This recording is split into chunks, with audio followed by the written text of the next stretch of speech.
Fala, concurseiro, você aí que está querendo prestar esse concurso da Polícia Militar de Goiás. Essa aula foi feita especialmente para você, tá? Nós vamos falar de atos administrativos, que é uma matéria aí muito recorrente em prova. Então, eu separei uma aula só para a gente dar aí aquela revisada, uma recapitulada em todo esse conteúdo. O Vale Concurso preparou para vocês algumas aulas aí, show de bola, para vocês conseguirem assistir nessa reta final para prestarem uma excelente prova. Eu sou a professora Laís, de Direito Administrativo, e a gente vai ver essa aulinha aí que eu preparei especialmente para vocês que vão prestar esse concurso, hein, gente?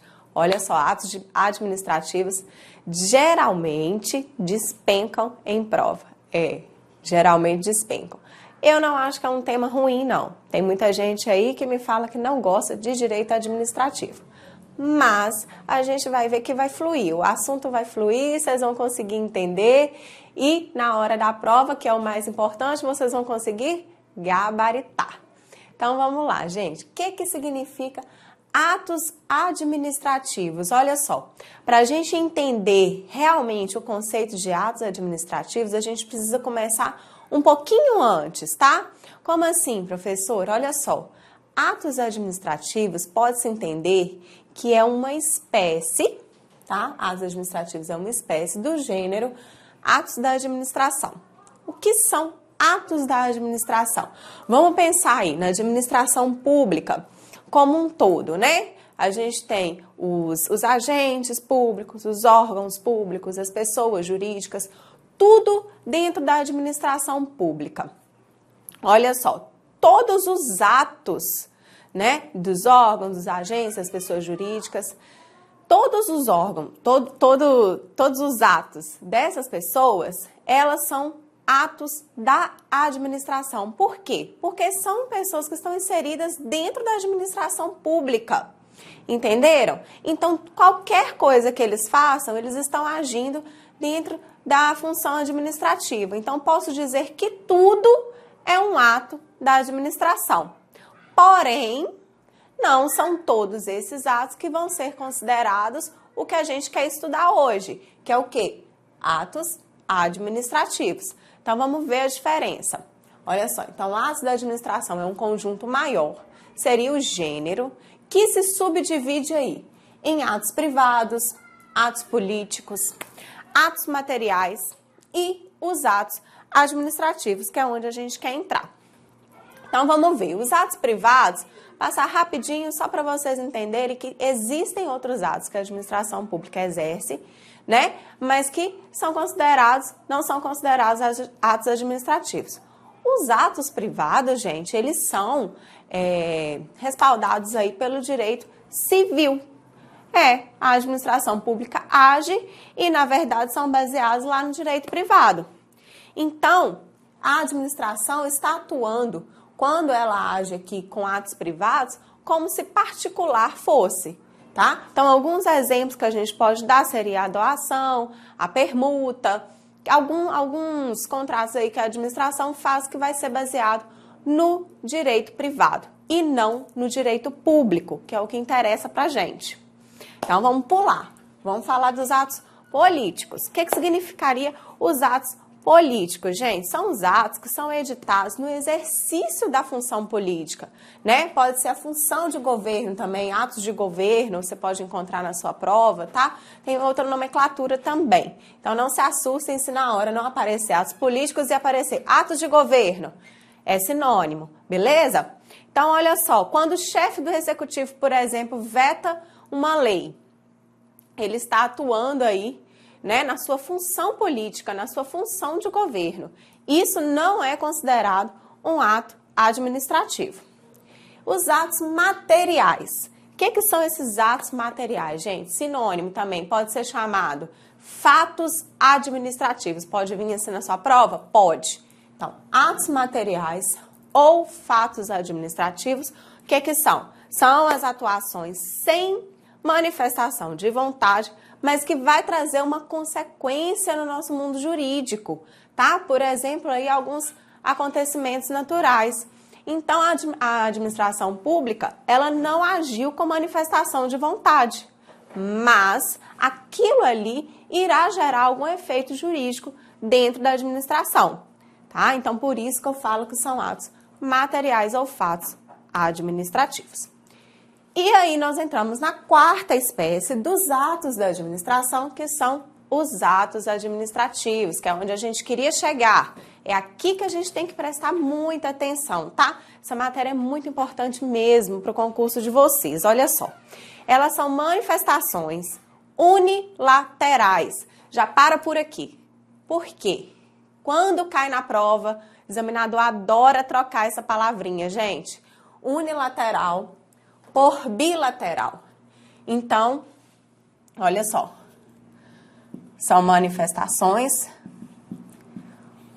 unilaterais. Aí o examinador vai colocar lá para vocês, são manifestações bilaterais. Errado, já corta, vocês não vão cair nessa pegadinha, tá? Manifestação unilateral da vontade da administração pública ou de seus agentes e delegatários que produz efeitos jurídicos imediatos, tá? Produz efeitos jurídicos imediatos com base no regime jurídico de direito público. Então, aqui, ó, os atos administrativos são baseados no regime jurídico de direito público.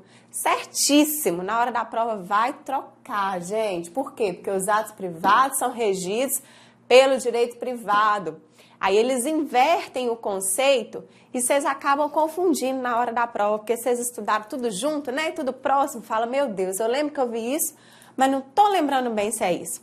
Não, gente, olha só, atos administrativos, que é a nossa matéria principal aqui que a gente precisa saber, ela é regida pelo direito público, tá? No exercício da atividade administrativa, sujeita ao controle do Poder Judiciário. Aí vai cair lá para vocês que o Poder Judiciário não pode controlar os atos administrativos. Pode sim, tá? Os atos administrativos estão sujeitos ao controle do Poder Judiciário. E aí a gente vai passar para um tema que realmente o examinador gosta, que são os elementos do ato administrativo. Tenho certeza que você, que nem é da área de direito, você já ouviu falar desses elementos do ato administrativo. Antes de estudar aqui para a prova, tá? Depois não vale. Então, olha só. Os elementos, gente, eles, dentro da doutrina, já tem alguma divergência, já na sua nomenclatura. Tem doutrinador que gosta de falar de elementos, tem doutrinador que chama isso de requisitos, tá? Ou pressupostos. São tudo a mesma coisa, tá? O que costuma cair são elementos mesmo, eu acredito, na hora da prova. Mas requisitos, elementos, pressupostos são a mesma coisa. O que vocês não podem confundir com atributos, tá? Atributos do ato administrativo são outros. Vocês não podem confundir. Na hora que perguntar lá na prova de vocês, o examinador adora trocar os atributos do ato administrativo com os elementos do ato administrativo. E vocês não vão confundir. Quais são os elementos do ato administrativo? Olha só. Tem esse mnemônico aqui que eu acho que todos vocês já conhecem, né? Não é criação da professora. Ela só está reproduzindo aqui para vocês porque é um mnemônico famoso, né? Então, eu acho que já ajuda vocês na hora da prova. Então, é COFIFOMOB. Competência, finalidade, forma, motivo e objeto. Então, nós temos 5 elementos do ato administrativo e nós vamos ver um por um aqui o que significa, porque na hora da prova o examinador também gosta de perguntar, tá?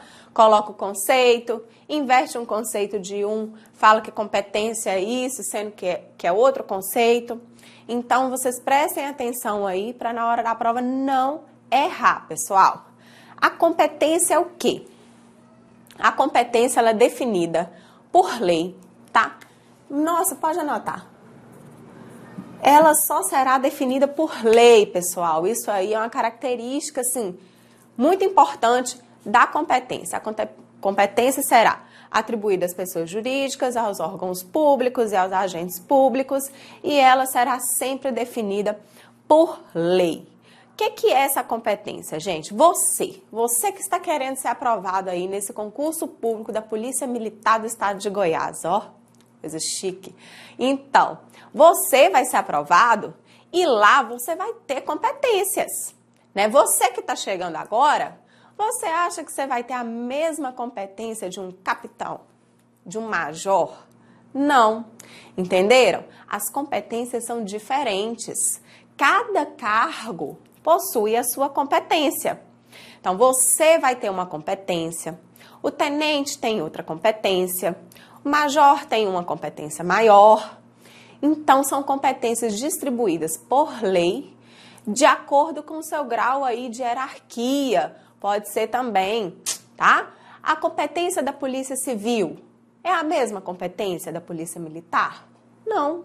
Cada uma tem sua competência diferente, que vai ser definida onde, gente?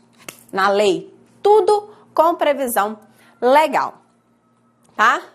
Então, vamos lá. Essa competência, ela é irrenunciável. Pode anotar isso aí também. A competência é definida por lei. A competência, ela é irrenunciável. Ela é intransferível, ela é irrenunciável. Irrenunciável porque não posso abrir mão, tá? A competência foi definida por lei para meu cargo, eu tenho que fazer, eu sou obrigada a fazer. É em prol do interesse público. Eu não posso abrir mão daquilo ali, tá? Não tenho essa discricionariedade. E ela é intransferível. Eu posso falar, mas eu não quero fazer, vou passar para fulano? Não. Não pode, mas olha só, vamos para a terceira característica, tem um detalhezinho aí que a gente tem que falar. Existe a possibilidade de delegar. Ela é intransferível, mas ela é delegável. Como assim, professora? Você pode delegar aquela competência de maneira transitória, tá? Então, é algo temporário, eu não estou passando aquela competência de maneira definitiva. É algo transitório, é algo temporário. Pode ocorrer? Pode. Como? São duas formas que eu tenho de transferir essa competência. Nós temos a delegação e nós temos a avocação, ok? A delegação funciona da seguinte maneira. Eu vou delegar a minha competência para um terceiro. Esse terceiro, ele pode ser o meu subordinado. Então, eu superior vou transferir minha competência temporariamente para o meu subordinado. Olha só, vertical, uma delegação verticalizada. Então, aí tem o poder hierárquico atuando. Ou eu posso delegar a minha competência para alguém do mesmo nível hierárquico que eu.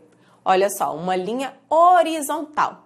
A delegação horizontal, eu não vou ter a hierarquia, tá? Não há necessidade de ter essa hierarquia. Então, a delegação ela pode ocorrer tanto com o poder hierárquico atuando, tá? Tanto quanto na vertical, quanto para pessoas do mesmo grau, do mesmo nível hierárquico que eu. Então, não necessariamente haverá hierarquia dentro da delegação, apenas se ela for vertical. Entenderam? E aí eu tenho a avocação. A avocação ela é só vertical. Por isso que eu fiz essa diferença para vocês entenderem. A avocação sempre vai existir hierarquia. A avocação sou eu superior, pegando a competência do meu subordinado. Só pode acontecer assim, tá? Não pode acontecer de outra maneira.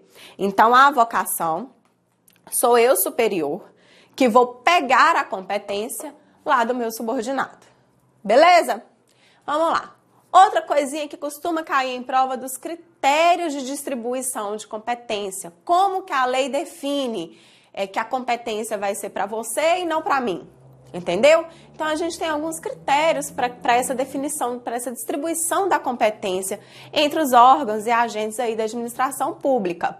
Não vou entrar em detalhes com vocês, que a gente está fazendo uma recapitulação aqui da matéria, mas só para vocês se lembrarem, nós temos aí 5 critérios, tá, de distribuição, que pode ser dividido o critério em razão da matéria, em razão do território, em razão do grau de hierarquia, como eu comentei com vocês, né? Fiz o exemplo aí de cabo e tenente, a competência é diferente em razão do grau dessa hierarquia, em razão do tempo e em razão do fracionamento. Então, nós temos aí 5 critérios para que possa ocorrer essa distribuição de competência administrativa. E aí, a gente vai passar para o segundo elemento, qual que é? Finalidade. Qual que é, gente, a finalidade do ato administrativo?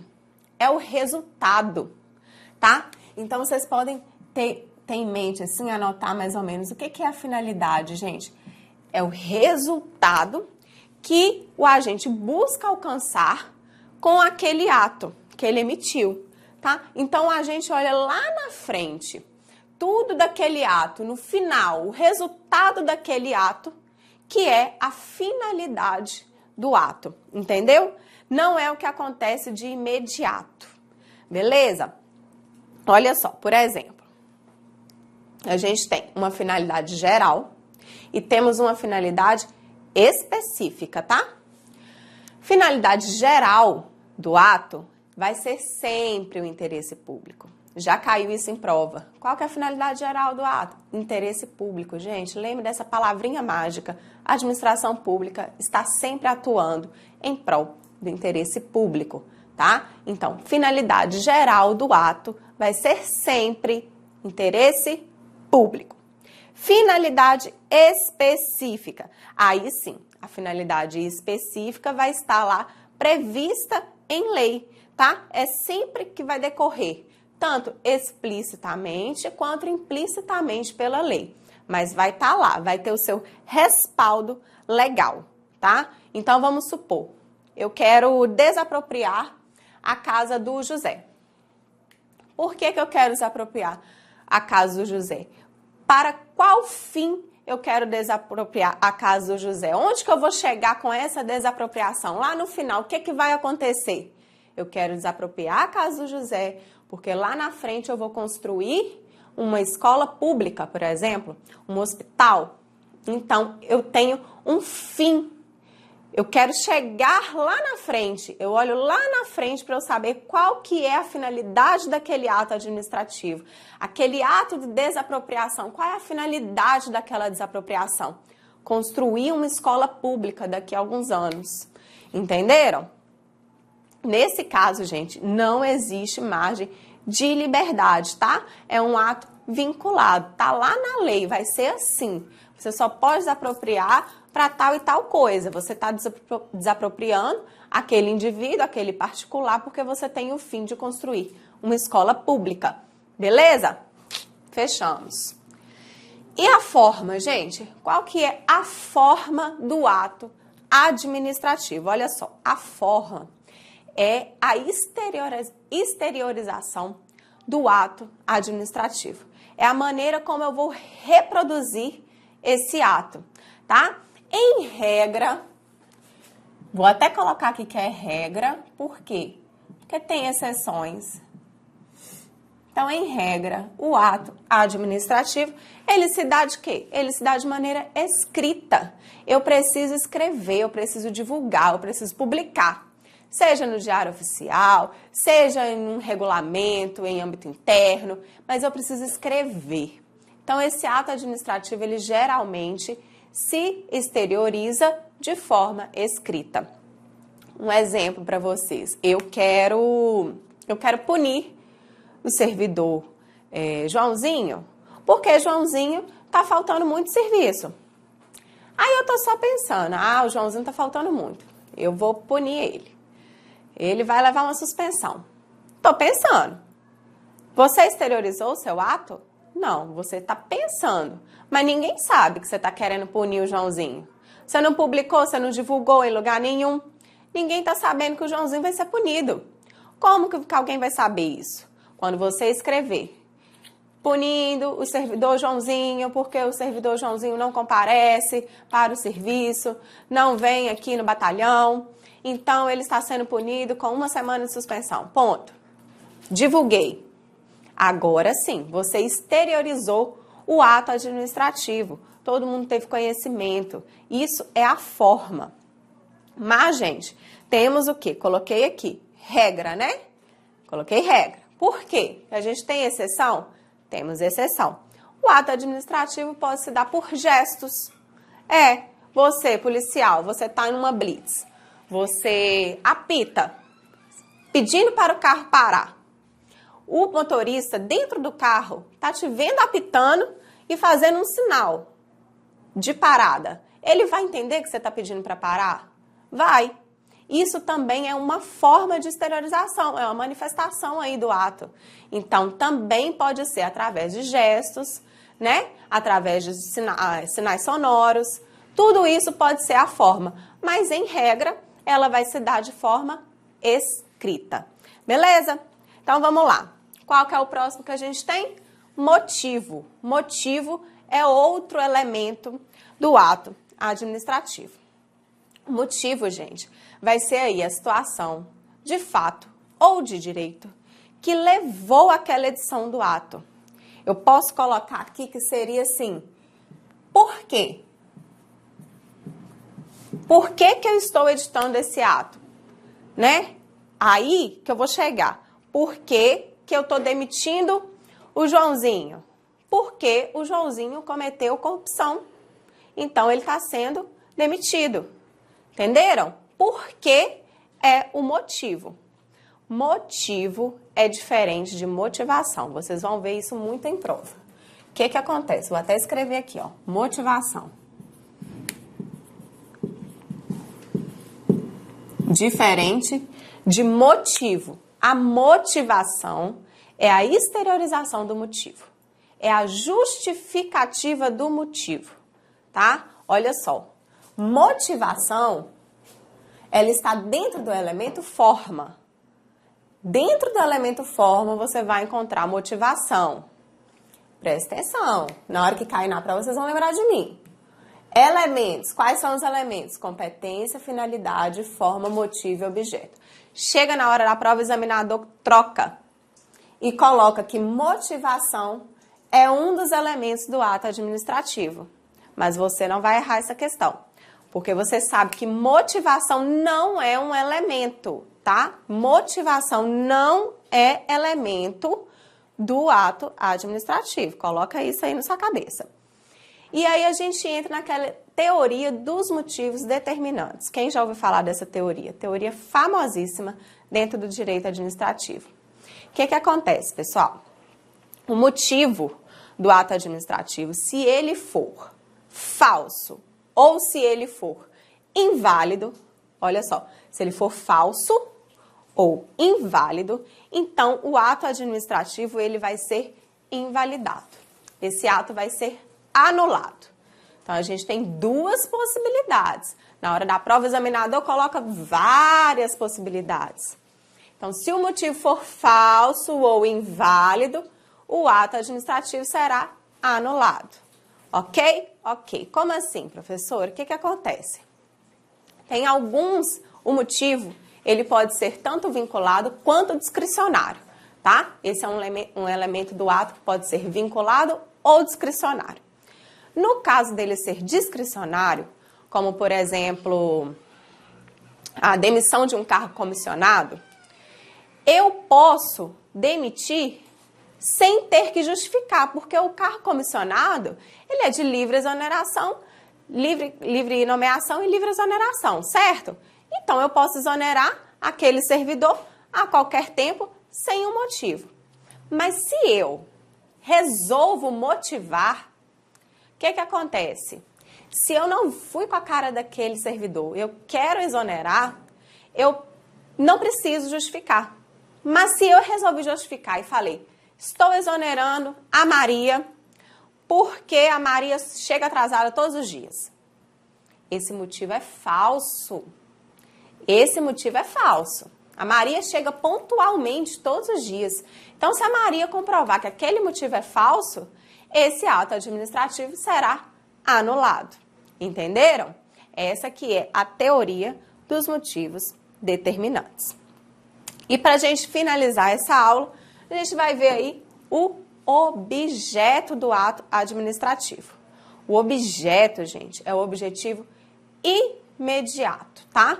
Alcançado aí pelo ato administrativo. É assim, o conteúdo, posso colocar aqui, coloquei os outros, vou colocar, é o conteúdo do ato administrativo seria o objeto. Então, assim, aquele resultado imediato. O que acontece logo após aquele ato administrativo? Por exemplo, um ato de demissão do servidor. O que acontece imediatamente quando eu demito o servidor? Ele sai do cargo. Então, qual que é o objeto? É o objetivo imediato. O que eu quero na edição desse ato? Eu quero que aquele servidor corrupto que está roubando, ele saia do cargo o mais rápido possível. Porque ele está roubando demais, por exemplo. Então, o que eu vou fazer? Eu vou demiti-lo. Qual é o objeto? Porque eu preciso que ele saia do cargo. Se ele continuar no cargo, ele vai continuar atuando com ilegalidade. Então, eu preciso que ele saia do ato. Tá vendo? O objeto imediato, o objetivo imediato disso, né? O conteúdo desse ato é justamente isso. Olha só, gente, para a gente finalizar, o objeto, ele pode estar previsto em lei, pode ser vinculado, quanto ele também pode ser discricionário, tá? Então, nós vimos aí que tanto o motivo quanto o objeto pode ser vinculado ou pode ser discricionário. Quer um exemplo aí do objeto discricionário? Quando você vai punir um servidor. Na punição de um servidor, a lei traz pra gente um período aí para uma suspensão. Se você quer aplicar uma suspensão ao servidor, você tem um prazo de 1 a 90 dias. Você pode escolher se você vai punir o servidor com 1 dia, com 49 dias, com 90 dias. Você tem uma margem de liberdade, você tem essa discricionariedade, tá? Então, pode ser, então vai depender, tá, do caso concreto, para você saber se naquele ato o objeto vai ser discricionário ou se o objeto será vinculado. Isso vai depender aí do caso concreto. Pode haver as duas possibilidades a ser analisada durante o caso concreto. Entenderam? Então, nós vimos aí, gente, os 5 elementos do ato administrativo. Vimos um por um, conseguimos ver um pouquinho de cada um, o que significa. Na hora da prova, não confundam os conceitos de cada um. Vimos aqui sobre os atos da administração, que é gênero, sentido amplo. Os atos da administração engloba todos os atos. E os atos administrativos são uma espécie dos atos da administração. E mais uma dica que eu dei para vocês, eu espero que vocês não confundam, não confundir os elementos com atributos. Só para a gente finalizar, os atributos são aqueles que têm o mnemônico de PAT, tá? Depois vocês dão uma olhadinha lá, quais são os atributos do ato administrativo. Vou deixar isso aí para vocês olharem no final. Tá bom, pessoal? Então é isso. Eu desejo a vocês uma excelente prova. A gente ainda vai se encontrar em outras aulas, mas essa revisão aqui eu acho que foi sensacional. Beleza? Fiquem com Deus e muito sucesso para vocês, que vocês consigam um tão almejado cargo para entrar aí na Polícia Militar do Estado de Goiás. Sucesso, pessoal!